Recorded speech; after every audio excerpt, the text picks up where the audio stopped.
কুড়িতে বুড়ি নয়, বরং কুড়িতেই একটা মেয়ের নারী হওয়া শুরু হয়।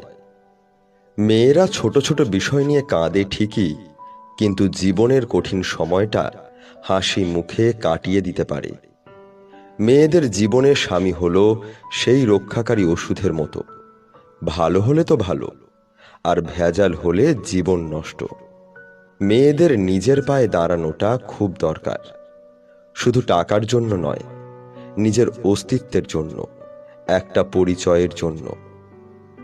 মেয়েদের জীবনে বয়সটা 20 পেরোলেই পাশের বাড়ির কাকিমার কাছে বুড়ি। চুপচাপ থাকলে মেয়েটা অহংকারী, কম কথা বললে ভাব নিয়ে থাকে, বেশি কথা বললে মাত্রারিক্ত বাচাল। বিয়ে নিয়ে বাবা মায়ের চেয়ে পাড়া প্রতিবেশীরা বেশি চিন্তিত। এত লেখাপড়া করে কি হবে? লেখাপড়া করে মেয়েরা কি করেছে? মেয়েদের বিয়ে দিয়ে দিলে